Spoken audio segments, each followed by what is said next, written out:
Well, welcome into the State of Purple and the State of Purple podcast. I'm AJ Mansour. He's Jack Day, back for another episode of this State of Purple podcast. It is KFAN's Minnesota Vikings podcast, and Jack Day, it is also game week 1, and the Green Bay Packers are upon us. How are we feeling, man? I mean, we've waited a long time, a lot of transition to this point, and it's finally here, and we start with the Packers. Yeah, it's exciting. I'm very excited to move beyond the backup quarterback talk and who's going to do this and who's going to do that. I'm excited to talk and preview a real football game and then kind of wrap it up next week or after the game, whenever we do that, and talk about a real football game. I watched a lot of real college football this weekend, but I'm ready for the real deal with the Minnesota Vikings. Week 1, I believe, I don't know if it's the first time that they've opened up at home against the Packers, but I believe it's the first week 1 home game at US Bank Stadium against the Packers. So the fans should be rowdy, and it should be an extremely good matchup as well. It's going to be a lot of fun. We've got a lot to cover on today's show. We're going to go over the unofficial, because it does come from the team, but the depth chart that has been released leading into week 1. We'll talk about our MVP candidates on both the offensive and defensive side of the ball for the Minnesota Vikings, and we will preview that Green Bay Packers game. But we have important business to get to before we get to any of that, Jack, and we need to say thank you to SodaStick and sodastick.com. You can head over to sodastick.com right now and get your Minnesota sports inspired goods, t-shirts, hats, posters, all sorts of things at sodastick.com, and you can use the promo code KFAN and take 15% off your order. If you are watching on the video stream right now, you'll see that Jack Day is representing with the SodaStick Bud Grant t-shirt. Today I am rocking the SodaStick John Randall t-shirt as well. So you have opportunities to get a lot of Vikings gear leading up to week number 1. Some of you ordered your Green Bay Stinky Cheese t-shirts. That was a special last week, but plenty of opportunities to represent the purple and gold at sodastick.com, and you can take 15% off with that promo code KFAN. Jack, we mentioned it a couple times. Week 1 around the corner, we get our first look at an updated depth chart. Out of training camp, the cuts have been made. The 53-man roster has been set, and barring actives and inactives and any freak injuries, fingers crossed, knock on wood, leading up to week number 1, we have our first look at the unofficial depth chart. Now, what that means is unofficial because it is from the team, so it's official in that sense, but unofficial meaning it can change at any moment, right? I mean, this could be updated based off of practice today, based off of anything that happens between now and then, and it could be all fake. Subterfuge, smoke screen leading into week 1 to trick the Green Bay Packers a little bit. Actually, let's start there, Jack. Do you think it is an advantage? It's been a talking point on much of our radio stations and many podcasts that the Minnesota Vikings have not shown anything with their new coach, their new general manager, their new offense, and their new defense. No starters have played. Barely any starters have played. Maybe just the offensive and defensive lines. But barely any starters have played. There's no playbook out there. There's no tape on this team. Is that an advantage leading into week 1 against the Packers? I think it's a slight advantage. I think what the Packers are going to have to do is go back and watch a lot of that Rams offense from a year ago. But at the same time, the Vikings, I've said this throughout the last couple of weeks, this Vikings team is loaded with playmakers. So you don't necessarily know who's going to slide into what roles of the offense. They're talking about making Delvin Cook more of a receiving back out of the backfield. Irv Smith Jr., great news on him. It sounds like he's cleared to play week 1, or at least all systems to go for week 1. I don't know if he's officially cleared yet, but he did say that he's ready to go. So I think it does give this team a slight advantage. It's in front of a home crowd as well, so the noise should be on their side. And in theory, I know there will probably be some Packers faithful there as well, but I do think it gives them a slight advantage. They haven't seen any of the Vikings playmakers this preseason, and on top of it, the one advantage that it does give the Vikings is they're going into this thing almost 100% healthy as well. So I think that's another advantage that you get from the lack of seeing the starters throughout the preseason. Absolutely, and we will break down that game a little bit more towards the end of today's podcast. But let's break down this depth chart, Jack. We did get it earlier this week. It was, I think, released yesterday and kind of making the rounds today. Clearly, the starting quarterback, Kirk Cousins, no surprise there. The backup quarterback, Nick Mullins, no real surprise there as well. Running backs, you have Dalvin Cook, and listed as the first backup is Alexander Madison. probably going to stay that way. CJ Ham as the fullback. The wide receivers, Jack, and we can stop here and talk for a second. Adam Thielen, Justin Jefferson, and then it goes KJ Osborne, Jalen Reagor, and Jalen Naylor. Now, clearly the top... Sorry, the mailman just stopped by. The dog does not like the mailman. Jalen Reagor, do we think we're going to get any impact from him on the offensive side of the ball? Clearly, we're talking about him being a punt returner for this team, but do we think that he is going to be an impact in the passing game for the Minnesota Vikings this week? Yeah, I don't know how quick they're going to throw him into the fire, but they were excited about adding him to this roster. I can tell you that. And I do think he's going to slide in as that wide receiver 4. And with Kevin O'Connell coming over to this offense, it's everything is sounded as if they're going to use more wide receiver 3 sets.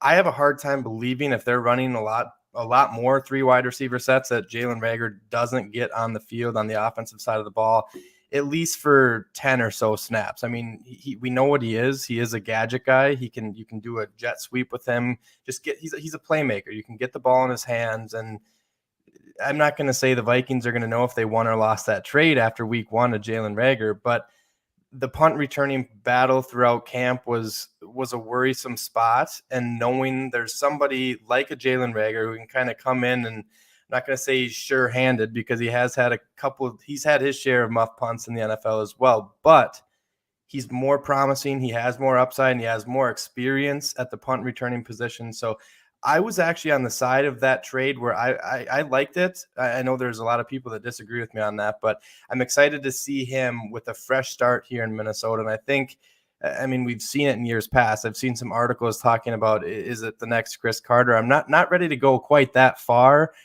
but sometimes these wide receivers, they need a fresh or a change of scenery. And I don't know if it's particularly easy to come in and have the high expectations when you have a guy like Justin Jefferson who has drafted the pick behind you in a market like Philadelphia. You hear about those markets and the fan bases that come with those markets. And I'm pretty sure the Eagles were all out on Jalen Reagor a few games into his career. So it's exciting to see him come. He comes in the purple again after being a TCU player. It kind of fits from his past, obviously, but I'm excited for him. And I do think we're going to see a little bit of him week 1. They might have to ease him into this offense and kind of get him caught up to speed a little bit, but I do think we're going to see him a little bit.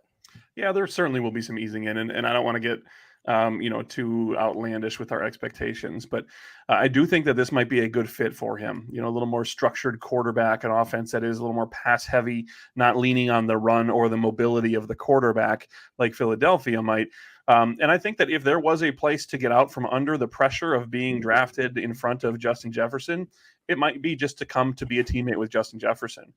Squash that bug right away, get over that, and then go focus on what there is. And at the end of the day, we all like KJ Osborne, but it's not as if he has turned heads left and right at this level. He's had some injury situations. He's had some good plays. He's come up clutch a couple times, but he is a number 3 wide receiver. And there was a reason why he was a 5th round pick and Jalen Reagor was a 1st round pick. So I'm optimistic to the sense that there is going to be some opportunities, whether he is the 4th or the 3rd wide receiver, to get him included in that passing game. But at the end of the day, you're adding a dynamic punt returner. That's what this team really needed. That's what this team went out and got. And if he can catch the ball on offense and be a receiver as well, then it's a bonus, and we'll take whatever we can get there. Yeah, and I'll say one more super quick thing on it. Having Keenan McCardle as his wide receivers coach, I think that's another step in the right direction. He's going to come into a wide receiver room with 2 already.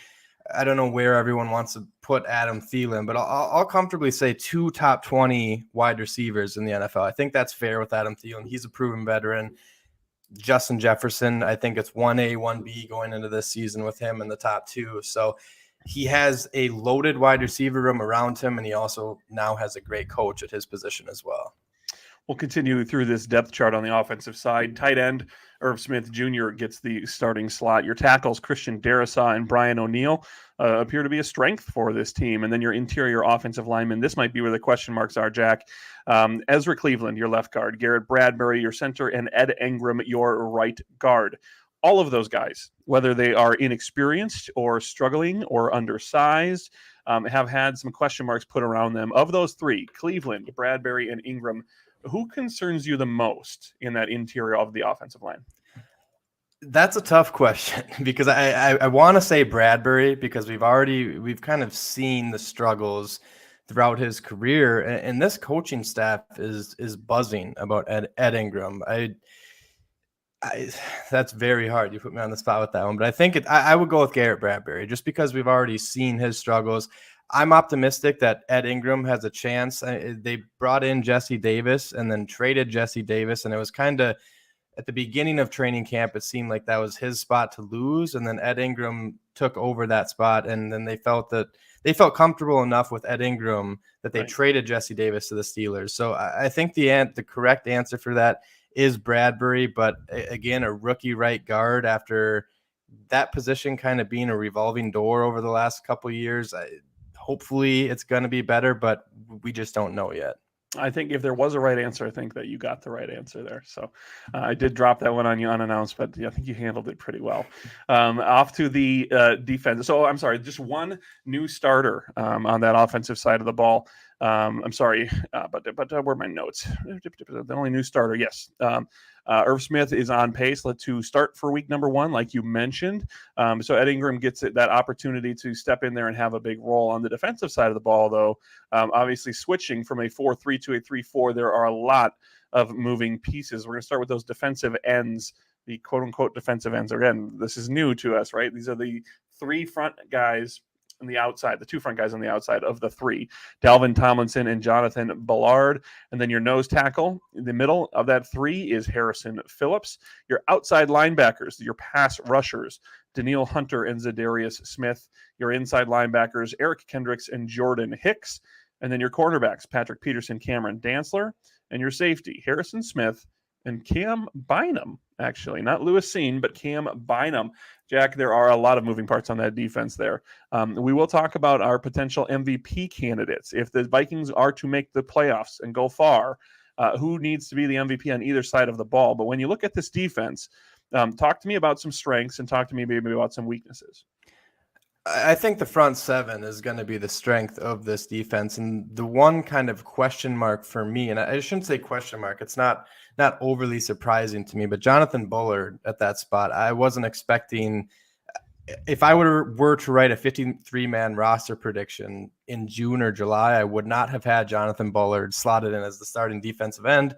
Obviously, with the release of Armon Watts last week, that came to fruition now. And I do think those positions in particular are going to be very situational based. I think Ross Blacklock, the guy who they traded for with Houston, is a very good pass rusher at that position. And there are some people saying that he was undersized. He might actually fit better into a 3-4 scheme where he can be a rotational guy, go in on 2nd and long, 3rd and long situations and do what he's best at, and that's getting after the quarterback.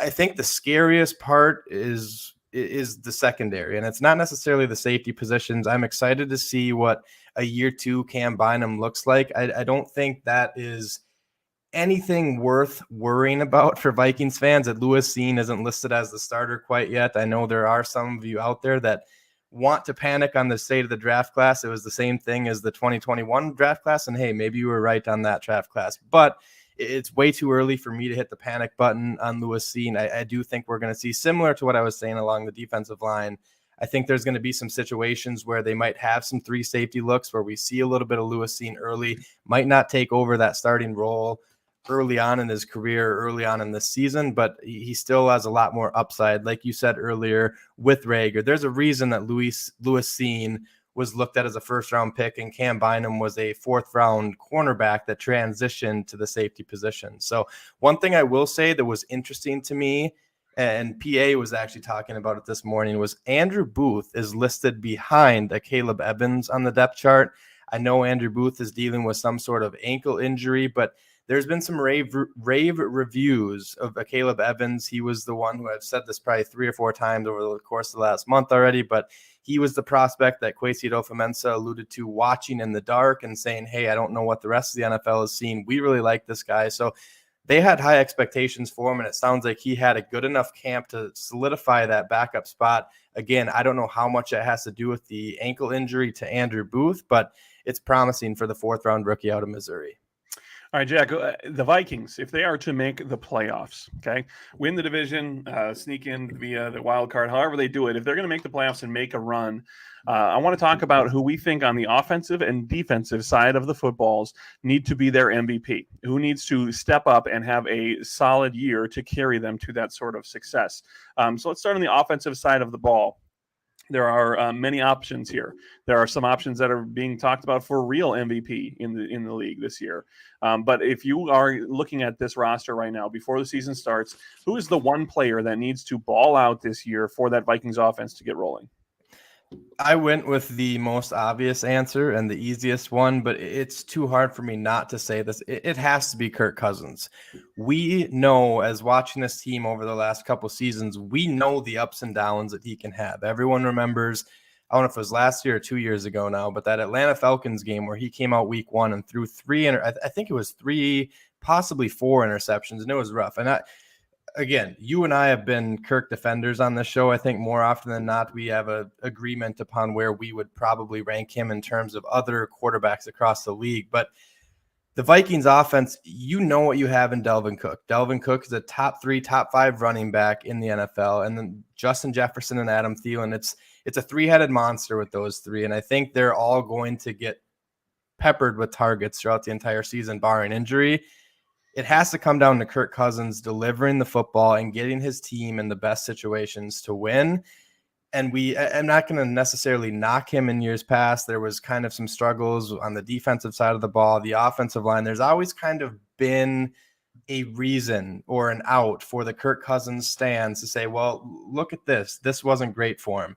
This is the year. I'm telling you this. Kirk Cousins has to come out this season and he has to play well, or they're going to be looking at a pretty strong quarterback draft class next season. And I can promise you that. And that's not a knock to Kirk Cousins. I do believe that Kirk Cousins is a good enough quarterback to win a Super Bowl, but he has to prove it in a new offensive scheme that is going to tailor the offense around his skill sets. And I think you have a video that you might want to play here shortly as well that was not just for the Vikings MVP, but national, and I think I saw it twice today. I think Michael Irvin also predicted Kirk Cousins as a season-long MVP, which if you would have heard that a year or two ago, I don't know if you and I would have laughed, but I know there's a lot of people within this market that would have been laughing about that. That's right, Jack. And we will get to that video. It is not just the Minnesota Vikings MVP, but the NFL offensive MVP for the entirety of the league. You're right. Michael Irvin came out and picked Kirk Cousins to be his MVP. And also, Kyle Brandt, Good Morning Football, had this to say about his MVP choice for 2022. You got to study history with the MVP. It's just Jamie just mentioned, the different running backs that have won it. My favorite type of MVP comes up every so often, and it's the totally unforeseen head-scratcher, what the heck type of MVP. Let me bring you back a little bit. I'm going to go way back about 20 years ago. 2002, NFL MVP. Bring up the picture if you know. Rich Gannon. Now, Rich Gannon's having a great career. He's moved around a little bit. People respect him. And then out of nowhere, MVP. And there's always a recurring theme in the head-scratcher types. Right coach, right receivers. John Gruden running the offense. You got Rice. You got Tim Brown, MVP. Come with me, if you will, to the year 2016. Matt Ryan's having a really nice career. People like him. He's playing really well. MVP, right coach, right receivers. Kyle Shanahan running the offense. We got Julio. We got everybody. Matt Ryan wins the MVP. And that brings me to this year's MVP selection. Are you ready for this? Ladies and gentlemen, I see from a higher view of the right coach and the right weapons, and I believe that the MVP family is going to have a new family member. They're going to have a new father. They're going to have a new brother. They're going to have a new cousin. And Kirk Cousins is going to be the NFL MVP. And you're damn right I got this jersey tucked in, just like he would, with a fanny pack, with snacks and maps and an MVP trophy. Are you ready for this? That is your most valuable player of the year. When SPF meets MVP, Kirk Cousins is going to take this thing. He has the weapons. He has the experience. He has the new coach who's going to unlock the entire thing. And for those of you who are saying, he can't win in the playoffs, he can't win the big games, it's a regular season award anyway, so I got a backup plan. Kirk Cousins with the tucked-in jersey, Skull Vikes. Kirk, I love you. I see you. Blast the Creed and drive the minivan. We're winning the MVP. That's my call. fanny pack ready. Oh, Fanny pack ready. oh my gosh, it feels good. It feels good. There you have it. Kyle Brandt picking Kirk Cousins as his regular season MVP. I love the way he set it up. I love the SPF to MVP. I love the blast the creed and ride the minivan. But the logic behind it, Jack, is pretty sound. And I think it has a lot of people here in Minnesota excited about what Kirk can bring to the table. Yeah, I think it makes sense. And I had seen about a minute of that video, so I hadn't seen the actual full lead up. And he brings up a good point with a guy like Matt Ryan. I know Matt Ryan won an MVP. He took his team to a Super Bowl, but I don't think there's many people out there that are saying, hey, Matt Ryan is a top 10 quarterback. There's not a lot of people that make that argument. Kirk Cousins is good enough to win an MVP in this league. And going back to what he said, it comes down to the weapons he has and the coach he has in place. He hasn't had this offensive guru as a head coach that is actually trying to build a relationship with him. He has that now. He has, in my opinion, the best wide receiver in the entire NFL right now in Justin Jefferson. He's got an elite red zone target in Adam Thielen, a top 5 running back in Dalvin Cook, hopefully an improved offensive line, and a breakout candidate of the year in Irv Smith Jr. I don't see a reason why this couldn't happen. I don't know if I'm a betting man, or if you're a betting man, if you want to go out and put money on the table to actually back this up. But the logic is sound, and I do believe Kirk Cousins is in for a big season. Well, I want to take a step back now, okay? That was the NFL MVP award that Kyle Brandt was talking about. Where we began this conversation, Jack, was the Minnesota Vikings offensive MVP, the player that needs to ball out for this team to succeed this season. I'm setting this up a little bit because this guy, I don't believe, will be the highest scoring player on the Minnesota Vikings. I don't think that he'll have the most yards. I don't think that he'll have the most receptions, but I think that he might be the most important, the most valuable player for this Minnesota Vikings offense. And I'm going to go with Adam Thielen. Now, here's the logic here, okay? Adam Thielen, the success of Adam Thielen, the success of Kirk Cousins, the success of Justin Jefferson, a lot of that revolves and relies upon Adam Thielen staying healthy and Adam Thielen doing the things that Adam Thielen does. Without Adam Thielen on the other side of the field, Justin Jefferson will get a lot of extra attention. Without Adam Thielen running pristine routes and getting open in the red zone like he has, and he's been wanting to do for the last handful of years, Kirk Cousins does not have the success that he needs to have for this team to get going. So I look at a player like Adam Thielen, who has been one of the most consistent players for this team over the last handful of years. If he can stay healthy and if he can avoid father time and taking this plunge on the back end of a career, which I don't think he's there yet, I think that Adam Thielen getting out and doing what he has done the last couple years, taking pressure off of Jefferson, taking pressure off of Cousins, getting open on third downs, fourth downs, red zones, whatever it might be. I think that Adam Thielen, his success, if he is successful, I think this team is successful. So I dub him my Minnesota Vikings offensive MVP for 2022.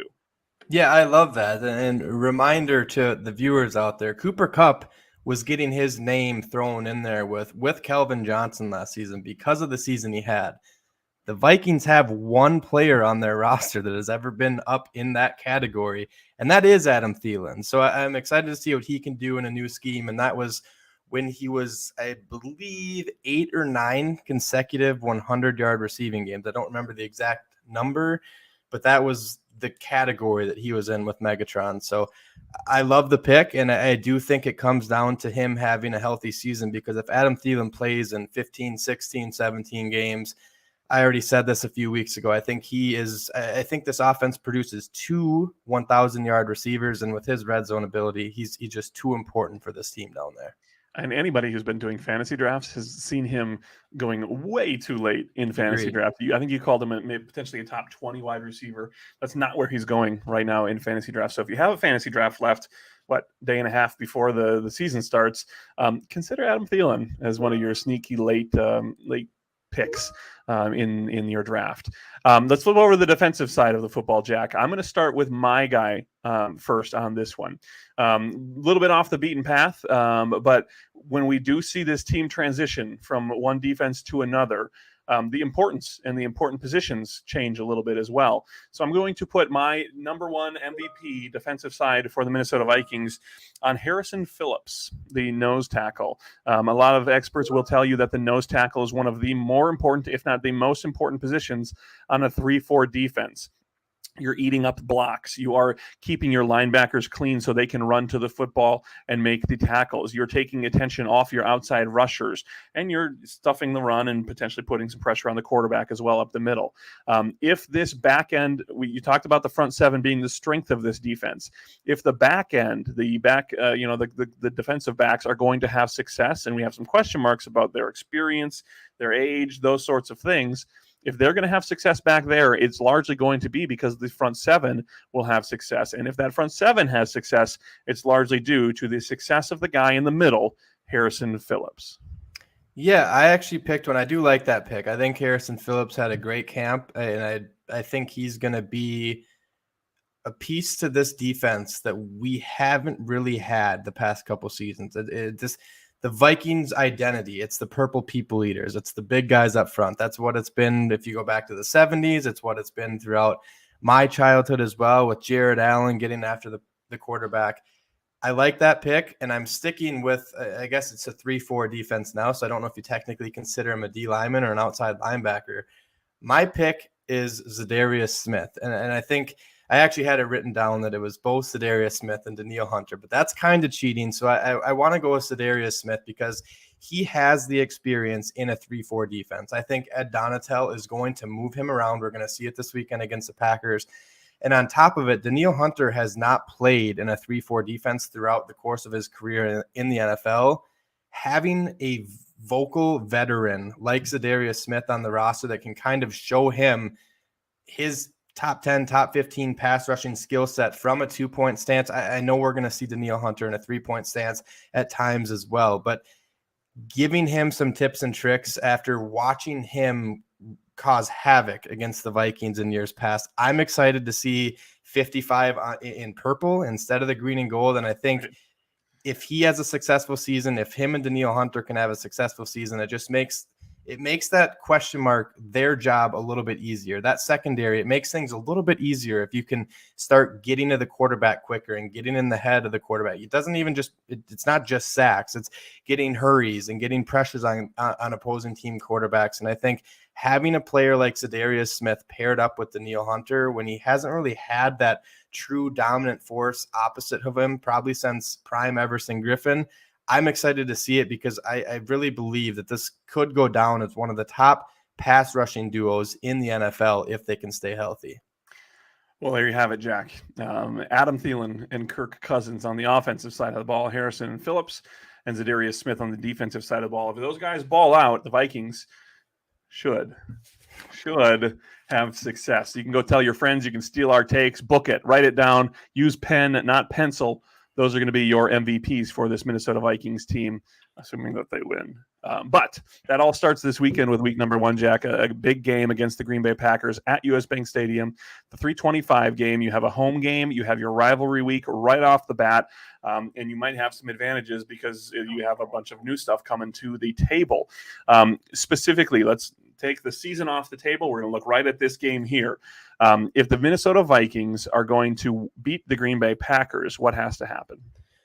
They're going to have to find ways to expose that defense because that defense, in my opinion, it's a top 3 defense in the NFL right now going into the season. And the Vikings' strong suit is obviously with Dalvin Cook and Justin Jefferson and Adam Thielen, like I said a little bit earlier, but they have playmakers on the defensive side of the ball that can kind of negate that. I think PA was talking about this morning how Jair Alexander had said something along the lines of wanting to shadow Justin Jefferson, but he said, I don't know if that's necessarily how the Packers defense works. So we'll see. That remains to be seen. But they have playmakers all over that defense. They drafted speed. They now have speed at linebacker. I have a lot of Packers fans, which I'm sure a lot of the people listening to this, Packers fans as friends, excuse me. And one thing that they've always said is we need an Eric Kendricks to man our defense. They didn't have an Eric Kendricks. They have Campbell now, obviously, and they go out and they get Quay Walker as well, another linebacker with a ton of speed. I think the Vikings are going to have to create mismatches in order to kind of negate a super, super strong defense, because I don't know how good their offense is going to be. I know they have an MVP in Aaron Rodgers coming back. They have a two-headed monster at running back with Aaron Jones and A.J. Dillon, but reports came out today that Allen Lazard didn't practice today, and if Allen Lazard doesn't play, they already don't have Devontae Adams. So I don't know who's going to be kind of the go-to wide receiver for Aaron Rodgers. We've seen in years past where he needs to have a bond with his wide receivers going into the season. He had that with Devontae, had started building with Allen Lazard. But if he's without both of those players, it makes me feel a little bit better going into this matchup. Yeah, it's interesting. In the past, we've always talked about the Vikings' best offense. I'm phrasing this properly. The Vikings' best offense might be keeping Aaron Rodgers off the field, or their best chance to win might be keeping Aaron Rodgers off the field, because when he's out there, he's dynamic. He can score points. He doesn't need to have the ball and win the time of possession because he's quick strike. He's always had that ability and had those players, Jordy Nelson, Devontae Adams, the ability to do that. I think that changes a little bit this year, and I'm interested to see if Aaron Rodgers goes out there and struggles through the first half of this football game because there's no one to throw the ball to. There's inexperience in that wide receiving core, and the Vikings can hone in a little bit on that run game, slow them down, and maybe put some pressure on the quarterback from the outside with those outside edge rushers. I'm interested to see how Aaron Rodgers handles that situation. He's usually pretty cool and calculated. But when you look at week number 1 and you have some frustrations that maybe you're carrying in from training camp, and now you're in games that matter, a game that matters right off the bat against your division rival, your border rival, and if it doesn't come together, I wonder how he's going to handle it, because we haven't seen a ton of that sort of adversity. He's always had a stud, and now he's also lifted players up from mediocrity to be the stud. Will he do that with someone? Will he find a bond, like you mentioned, with one of those wide receivers, young or old, and really click with that to move the football up and down the field? But I don't know that that's going to be the case, and I'm really curious to see how he handles that adversity. So if the Minnesota Vikings can come out and put some points on the board early, if their defense can start clicking and put some pressure on the quarterback and really put him in positions where he has to throw the ball to that inexperienced receiving core, I think that the Vikings are going to be in a good position to come out on top in this game. I'm really excited to see how that goes. I don't think we're going to see many discount double checks. I don't know how much we're going to see as far as the high scoring games that we've seen in the past. I'm optimistic. I'm a Vikings fan. That's what we do leading into week number 1. But I think it's going to go the way of the Minnesota Vikings, and I think it's going to be a very frustrating day for Aaron Rodgers. Am I putting too much pressure on this team? Am I putting too much faith in this team after they've broken my heart for 37 years now on this earth? I don't think so. And I think they have a very big advantage playing at home as well. Aaron Rodgers has said it's hard to play there, or maybe he hasn't said that, but in years past, the Mike Zimmer defense used to give him fits. So I'm excited to see what this new Ed Donatel defense, how he's going to at least try to give Aaron Rodgers fits. Like I said, it's going to be interesting to see what they throw out there at the wide receiver position. I think if you play fantasy football, you know Sammy Watkins is a week 1 hero. And then after that, he usually, especially as of late, not so much early on in his career, but he always seems to have a good week 1. And Sammy Watkins is probably the most experienced wide receiver on that roster now outside of Randall Cobb, who doesn't scare me the same way that he used to. I'll say that nicely. But they have Romeo Doubs as well, who is another wide receiver out of the University of Nevada, who their fan base absolutely loves. I think he was one of the guys that was tearing it up throughout training camp for them.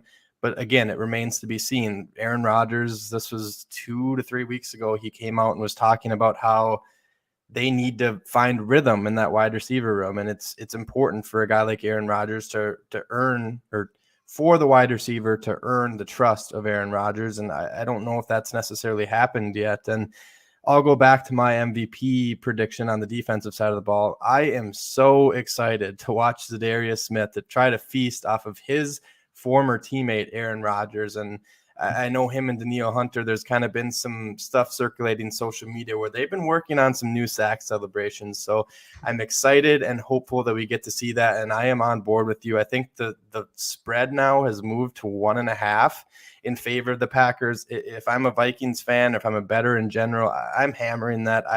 I'm also cautiously optimistic about this game. I've said this a month or two ago. I think there's a lot of high expectations for this team.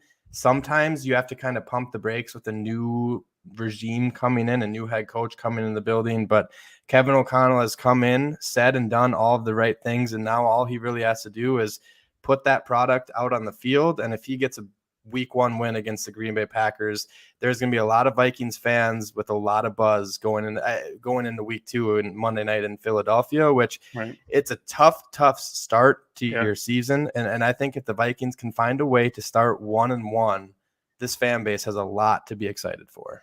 Let's put some points to it. I'm feeling like this might be like a 30-17 Minnesota Vikings win. Comfortable lead, doesn't really get too scary down the stretch. Maybe the Packers score a late fourth quarter touchdown to even make it closer than it actually felt like and actually was on the field. How are you looking if you're going to put point projection or point prediction to it? Yeah, I'll go a little bit lower for the Vikings points. I'll say 24-21. I do think it's going to be a little bit closer. Okay. I'm really curious to see how this team bounces back from a year ago within that 2 minutes at the end of the first half and at the end of the second half. Because last year it was an absolute train wreck and it essentially killed the Vikings season. Everyone's seen that stat. If you eliminate those 4 minutes out of the game, it's a 15-2 team last year, and that is absolutely absurd. Giving the ball to Aaron Rodgers in those last 4 minutes of the first half and the second half worries me a little bit, but I'm excited to see how this new look defense can handle themselves in that situation. That cannot happen, Jack. No. That cannot happen. If that happens, okay, if it's a close game, if it's your 24-21, Rodgers goes down the field to even tie it, push it to overtime, or win the game, Minnesota fans will go straight to Twins versus Yankees, Vikings versus whoever. This fatalist mentality that we just have here, that we can't do this. And honestly, if that happens in this game right off the bat, it'll be meat sauce in the initials game under Frank Vassalero. They'll never be able to recover. It happened in the first week of the season, but they'll never be able to get over that mental hurdle that has been placed there. So that might be the most important thing for this Minnesota Vikings team, either to just say, hey, let's stop him and not let him score in the final 2 minutes of the game, or have it not matter. Get up ahead so you're up ahead enough points where you don't have to matter, don't have to sweat out the outcome of the game based on the final 2 minutes. That cannot happen, Jack. Cannot happen. My mind didn't even go there until you brought it up, and now I'm all in a tizzy. I cannot go through that again this season. I don't think Vikings fans would survive if that was the case again. Yeah, and I think they've put themselves in a better situation. I know they have. Better have. The name's escaping me, and the actual title is escaping me as well. But I know that this coaching staff hired someone, quote unquote, a game manager, essentially, to monitor that stuff. I don't know if Mike Zimmer and company had that, but it was very obvious a focal point heading into the new regime. And I'm glad that they at least put in their best efforts to try to at least take a step in the right direction, because obviously the Vikings, any team in the NFL, they're going to find themselves in close games. Good teams do it, bad teams do it. The good teams prevail, though, and the Vikings proved that's why they weren't a good team last year, because they weren't able. I mean, the team was good enough to put themselves in positions to win football games, but they couldn't capitalize. And at the end of the day, I think that's why the Wilfs brought in an entire new regime. They brought in guys like Harrison Phillips, Zadarius Smith, good locker room guys that are proven, established veterans in this league already. And I don't think that this new coaching staff is going to let that happen. Well, you've got an assistant head coach in Mike Pettin who can chime in and help out in that situation. You also have the game management coordinator, Ryan Cordell. There it is. That's who you're referencing there. Yep. Two positions that didn't exist last year, and hopefully will help a young coaching staff, an inexperienced coaching staff, find that success early and not have to learn on the go the hard way. Like we kind of had to stumble through. I remember Mike Zimmer, when he was first hired, Rick Spielman kind of put him in scenarios. They would sit down and they'd watch games and he'd kind of say, okay, here's the situation, 2-minute drill. We're down by this, or we're up by this. What's the call? And just the fact that had to be something that they did should have stressed to all of us that was a concern of Rick Spielman when they hired Zimmer as a coach. And obviously that played out on the field time and time again throughout his tenure, 8 years with the Minnesota Vikings. So we'll leave that on the wayside. Hopefully they're moved on. They're in a better position for this year. A great, exciting game, a great, exciting thing to open up the season with against the Green Bay Packers, Jack. It's going to be fun. We're going to be deep diving as we continue through this season with reactions to the game that was, to previews of the games that's coming up. We're going to have guests. We've already got some lined up for next week. It's been a little light on the guests in the preseason here because of schedules and TV schedules and moving schedules and a bunch of stuff that kind of popped up. But once the season starts, it's all football all the time. And the State of Purple podcast is where you can get all the Minnesota Vikings information on that this football team from the experts, not us. We're not the experts. We're having fun with this. We're the analysts, if you will. We're throwing wild theories out. We're fantasy football players having fun with it, but we will get some expert opinions up in this mug as the season goes on. Jack, I appreciate the time tonight. I appreciate you taking the time to hop on. I know you're a busy guy. You've got a lot of moving parts and stuff going on your days as well. So thank you for that. If you want to find old episodes of the State of Purple podcast, you can head over to iHeartRadio, iTunes, or wherever you get your favorite podcasts. Subscribe to those feeds, and you'll never have to worry about missing an episode because it'll just get sent to you as soon as it's published. Every week, a couple times a week, whatever it might be, they will get sent to you as soon as they are posted and as soon as they are published. And I want to say one more time, Jack, pop up, show me that shirt you got on. We want to say thank you to SodaStick. SodaStick.com sponsors this podcast. They believe in the content we're putting out and the fun that we're having, and we believe in them and their awesome products. So head over to SodaStick.com, throw in that promo code KFAN, and get 15% off your Minnesota Vikings gear, your Minnesota sports-inspired gear. T-shirts, hats, prints, whatever it might be. SodaStick.com, promo code KFAN. Jack, any final words how are you watching the game? You got any friends coming over, or are you locked in on your own focus? I'll probably be across the border at my dad's house in Prescott if I had to guess. Enemy territory. It's usually more fun if that's the case because he enjoys. He's got a side-by-side, and he usually has a victory parade route in his head for after the game if they do come out on top. Actually, we'll be out at the Gopher game on Saturday.